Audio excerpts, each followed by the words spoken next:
हवाई हो गया। अब इसके बाद फिर सुना कि मार्च में प्रस्ताव बना जो शिक्षा मित्रों के साथ, उसमें अनुदेशक भी शामिल है, तब भी वो प्रस्ताव पता ही नहीं लगा। वो प्रस्ताव रोज आगे पीछे होता रहा। पहले कहा चुनाव की वजह से नहीं हो पाया, फिर कहा चुनाव बाद होगा। चुनाव संघ के द्वारा संघर्ष किया जा रहा है। शिक्षा मित्रों के समायोजन की बात हो या मानदेय बढ़ाने की लगातार प्रयास किया जा रहा है। उसी कड़ी में एक नई अपडेट निकल के आई है जो कि आपके लिए काफी महत्वपूर्ण होने वाली है।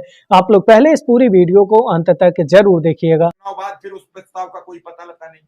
धरना हो गया, धरना के बाद अब पता लता नहीं। मुख्यमंत्री से कब मुलाकात होगी, कोई पता लता नहीं। ये सब बातें जो है बड़ी गंभीर हो गई हैं। तो सरकार ही नहीं, आम आदमी भी परेशान है रोज वही बातें सुनते सुनते, वही सब चीजें, वही सब बातें। इसलिए मैं कह रहा हूं कि आप थोड़ा रुकिए, लखनऊ बिना कुछ लिए जाइए मत। अनुदेशक हो या शिक्षा मित्र हो, भरोसा नहीं कर पा रहा है कुछ भी। बिल्कुल समझ रहा हूं सर, समझ रहा हूं। स्थितियां विकट हैं और जब तक सफलता नहीं मिलेगी, जब तक आप शासनादेश जारी नहीं करवा लेंगे ना, तब तक आप के प्रयास का कोई मतलब नहीं है। जो मैं सोचता हूं, मैं भी इस बात को समझता हूं, मुझे भी पीड़ा है, मुझे भी वेदना है, मेरी भी मनोस्थिति। नाराजगी नहीं होनी चाहिए, नेताओं को इसके नाराजगी नहीं होनी नहीं चाहिए। सर, मुझे कोई नाराजगी नहीं होती है सर, मुझे कोई नाराजगी नहीं होती है। मैं तो अब गूंगा भी बन गया हूँ, बहरा भी बन गया हूँ और अंधा भी बन गया हूँ। और संगठन बनाने के लिए सर गूंगा भी बनना पड़ता है, अंधा भी बनना पड़ता है और बहरा भी बनना पड़ता है सर। तो कोई बात, लेकिन सवाल हमसे हो ना, मैं तो हर सवाल का जवाब देने को तैयार हूँ सर।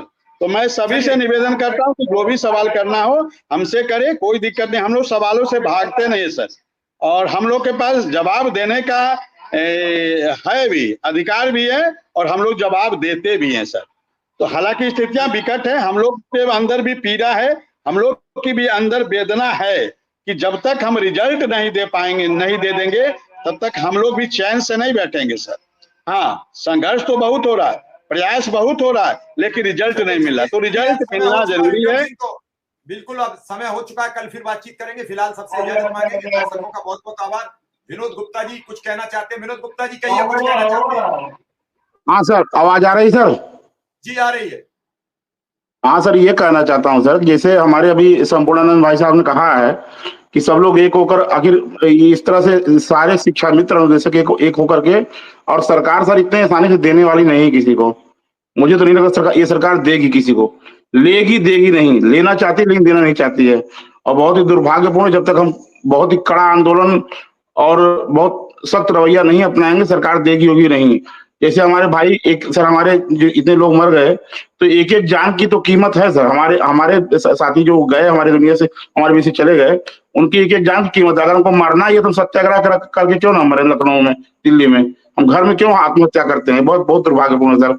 और ये इस तरह से सरकार इतनी आसानी से आपको मजबूत इरादे के साथ और पूरी मजबूती से, ईमानदारी से एक बड़े आंदोलन की जरूरत है, तभी सरकार कुछ दे पाएगी, नहीं दे होगी नहीं जल्दी।